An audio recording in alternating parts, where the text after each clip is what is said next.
Halo Sobat Dijen PHPT, kamu mau mendaftarkan tanahmu yang belum bersertifikat. Gimana sih prosesnya? Kamu bisa mengajukan permohonan hak atas tanah melalui kegiatan pendaftaran pertama kali untuk konversi, pengakuan, dan penegasan hak. Apa bedanya ya? Atas bidang tanah yang alat bukti tertulisnya lengkap dan alat bukti tertulisnya tidak lengkap, tetapi ada keterangan saksi maupun pernyataan yang bersangkutan, ditegaskan konversinya menjadi hak atas tanah. Atas bidang tanah yang alat bukti kepemilikannya tidak ada, tetapi telah dibuktikan kenyataan penguasaan fisiknya selama 20 tahun, diakui haknya sebagai hak atas tanah. Lalu, bagaimana prosesnya? Pemohon datang ke kantor pertanahan untuk menyerahkan berkas permohonan yang berisi dokumen persyaratan permohonan sesuai ketentuan yang berlaku.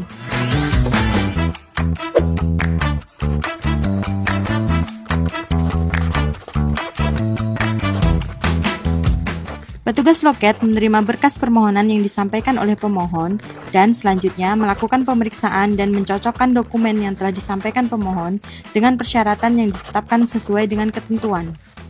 Apabila berkas permohonan yang disampaikan telah lengkap dan sesuai dengan ketentuan yang berlaku, maka petugas loket melakukan input data pada sistem aplikasi yang disediakan oleh Kementerian ATR BPN.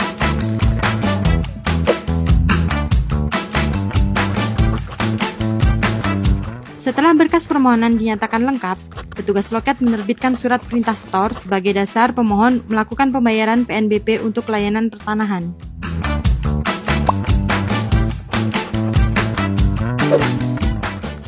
Selanjutnya, pemohon melakukan pembayaran sesuai dengan kode billing yang tertera pada surat perintah setor melalui bank persepsi yang disediakan.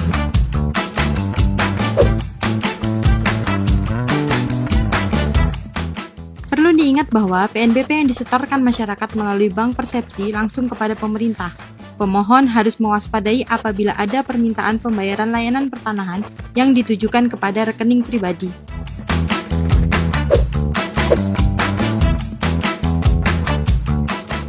Setelah pemohon melakukan pembayaran, sistem akan melakukan konfirmasi pembayaran dan petugas loket menerbitkan surat tanda terima dokumen.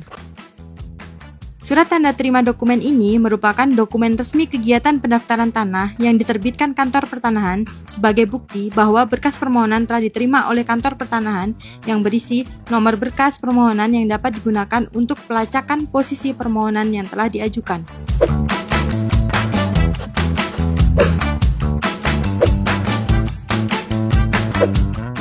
Setelah menerima surat tanda terima dokumen, pemohon diminta untuk melakukan pemasangan patok batas yang disetujui oleh tetangga yang berbatasan dan menunggu jadwal pengukuran dan pemeriksaan lapang.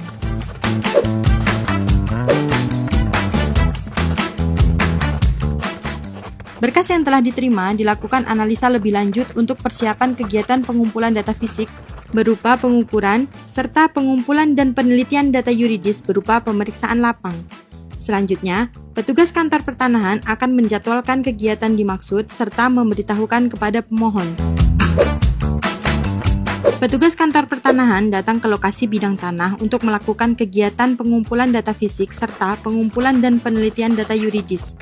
Perlu sobat ketahui bahwa pada saat kegiatan ini harus dihadiri oleh pemohon, tetangga yang berbatasan atau kuasanya, dan didampingi oleh perangkat desa setempat. Kegiatan pemeriksaan lapang ini sangat penting ya sob. Jadi, pastikan kamu selaku pemohon dan pihak-pihak yang berkepentingan hadir. Setelah bidang tanah dilakukan kegiatan pengumpulan data fisik serta pengumpulan dan penelitian data yuridis, maka dilanjutkan dengan pengumuman yang memuat data fisik dan data yuridis bidang tanah yang dimohonkan haknya untuk memberikan kesempatan bagi pihak yang berkepentingan mengajukan keberatan atas data fisik dan yuridis mengenai bidang tanah yang dimohon pendaftarannya.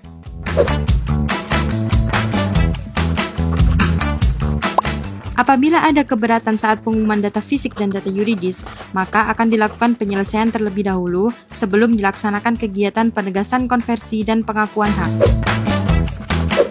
Setelah jangka waktu pengumuman berakhir, maka data fisik dan data yuridis disahkan oleh Kepala Kantor Pertanahan dan berdasarkan berita acara pengesahan data fisik dan data yuridis, selanjutnya dilaksanakan kegiatan penegasan konversi dan pengakuan hak oleh Kepala Kantor Pertanahan. Berdasarkan alat bukti baru yang diajukan oleh pemohon dan kegiatan penegasan konversi dan pengakuan hak, maka hak-hak atas tanah dibukukan dalam buku tanah. Terhadap hak-hak atas tanah yang sudah didaftar dalam buku tanah dan memenuhi syarat untuk diberikan tanda bukti haknya, maka akan diterbitkan sertifikat hak atas tanah oleh Kepala Kantor Pertanahan. Setelah sertifikat terbit, kepada pemohon diberikan notifikasi bahwa sertifikat elektronik telah ada pada berangkas elektronik masing-masing pemegang hak.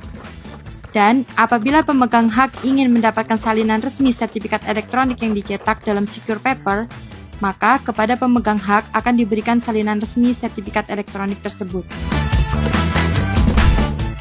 Mudah bukan? Jadi, ayo urus sendiri sertifikatmu. Ada oknum nakal? Adukan saja melalui kanal resmi Kementerian ATR BPN.